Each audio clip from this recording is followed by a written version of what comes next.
दोस्तों, जो डेली की इन्फॉर्मेशन होती है वो तो हम आपको प्रोवाइड करते ही रहते हैं और जो रेगुलर चल रहा है वो तो चलेंगे ही चलेंगे। बट उसके बावजूद आज मैं आप लोगों को एक संदेश देना चाह रहा हूँ।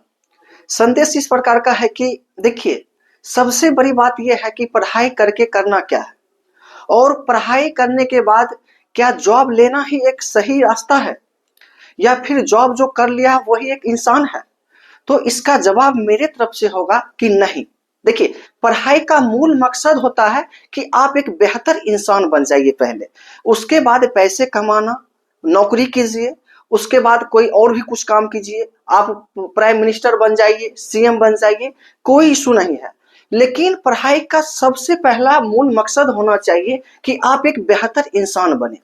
बेहतर आप इंसान अगर बन जाते हैं तो उसके बाद जो है आपके पास बहुत सारे अपॉर्चुनिटीज आते हैं और बहुत सारे रास्ता आप लोगों के लिए खुल जाता है। कई स्टूडेंट के मन में ऐसा होगा कि हम पहले जॉब ले लेंगे, उसके बाद ही हम कुछ कर पाएंगे, या फिर जॉब नहीं है मेरे पास तो हम किसी लायक के ही नहीं है। ऐसा कतई आपको सोचना नहीं है। देखिए, जॉब नहीं हुआ या फिर फ्यूचर में नहीं हो आपकी तो कोई बात नहीं है, बस आप एक बेहतर इंसान बन जाइए। अब कहेंगे ये ज्ञान आप क्यों दे रहे हैं? तो देखिए, हाल ही में एक जो है मुद्दा मेरे सामने आया है, जिसमें देखा गया है कि पढ़ा लिखा इंसान भी एक मूर्ख के साथ जो है वो अपना बिहेव जो है बदल रहा है।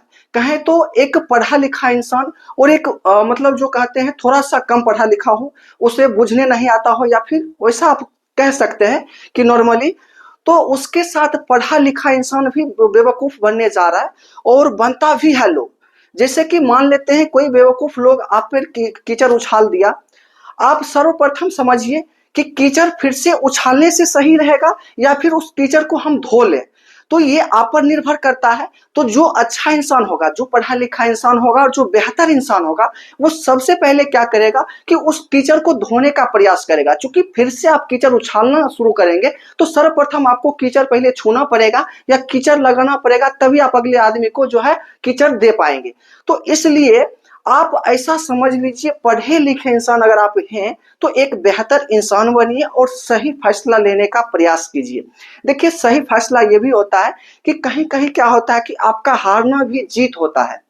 मतलब कुछ जगह ऐसा देखा गया है कि आप अपनी चीजों पे अडिग रहते हैं, आप अपने मन पे अडिग रहते हैं कि नहीं हम जो कर रहे हैं वो सही है, तो ऐसा कतई नहीं होता है। सही सब करते हैं, लेकिन कहीं ना कहीं आप अपने काम में कहीं ना कहीं आप गलत किए हुए रहते हैं। अपना काम किया हुआ किसी को गलत नहीं लगता है। आप जो कर रहे हैं आपको लग रहा होगा कि सबसे उत्तम काम हम ही कर रहे हैं, लेकिन ऐसा कुछ नहीं होता है। सबके अंदर जो होता है कुछ ना कुछ बुराइयां होती है, और मेरे अंदर भी कई ऐसी बुराइयां हैं जो कि लोगों को पता चलता है, लेकिन हम खुद को जो है वो मतलब देख नहीं पाते हैं कि मेरे अंदर क्या बुराइयां हैं। तो इसलिए आपको सोचना पड़ेगा। और पढ़े लिखे इंसान को भी किसी चीजों के लिए अगर कलम को छोड़ के किसी हथियार को उठाना पड़ जाए, किसी गलत रास्ते पे चले जाना मतलब पड़ जाए, तो इससे अच्छा है कि आप पढ़ाई लिखाई नहीं किए होते या आप पढ़ाई लिखाई नहीं करें, वो आपके लिए बेहतर रहेगा। अगर आप लोग पढ़ लिख रहे हैं तो इसका मतलब है कि आप कहीं हारने का भी क्षमता रखिए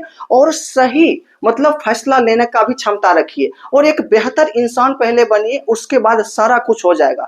बहुत सारे मामला ऐसे आते हैं जिसमें कि दोनों पक्ष के लोग अडिग रहते हैं कि हम उससे कम क्यों, और वो चाहता है हम उससे मतलब कम क्यों।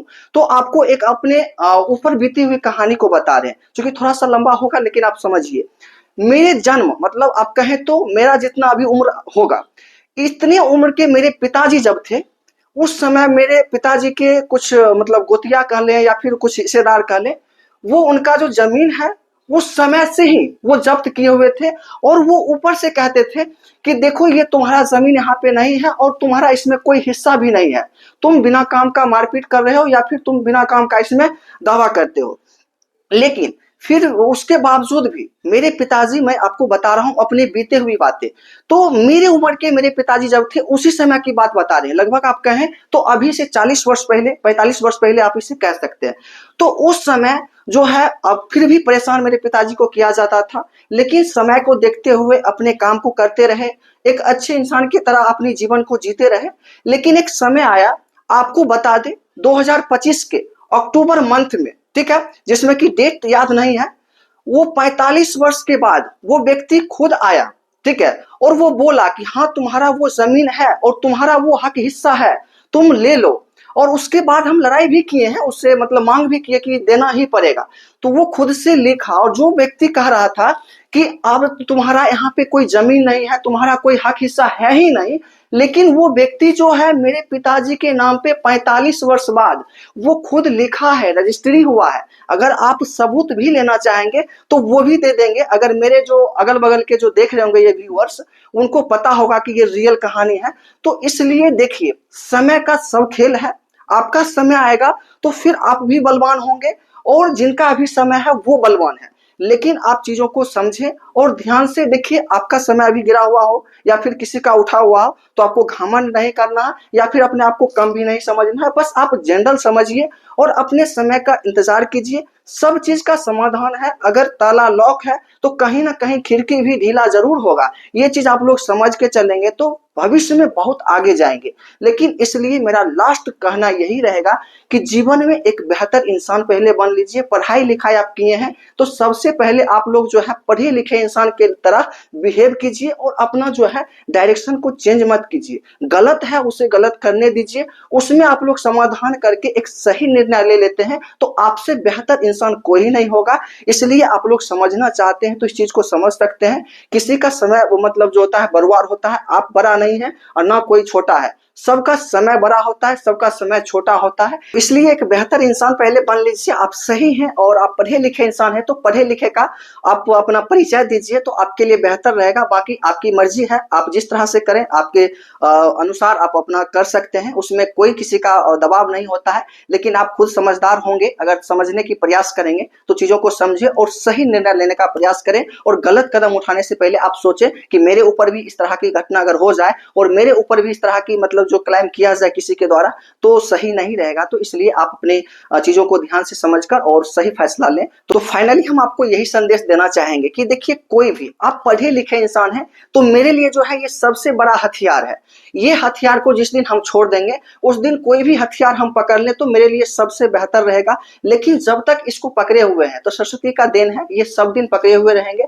जब इसके जो है पावर खत्म हो जाएगी तो उस दिन जो भी पकड़ना होगा पकड़ लेंगे। लेकिन जब तक शिक्षा में हम लोग कनेक्टेड हैं, जब तक हम लोग शिक्षा से जुड़े हुए हैं तो इसके अलावा कुछ चीजों को अपनाने का हम प्रयास भी नहीं करेंगे। और हो सके तो आप भी इस चीजों को ध्यान में रखें और आपको क्या वो चीज सही लग रहा है या फिर ये सही लग रहा है, आप अपना फैसला खुद करें। तो ठीक है दोस्तों, इसी शब्दों के साथ इस सेशन को समाप्त करते हैं। जय हिंद, धन्यवाद।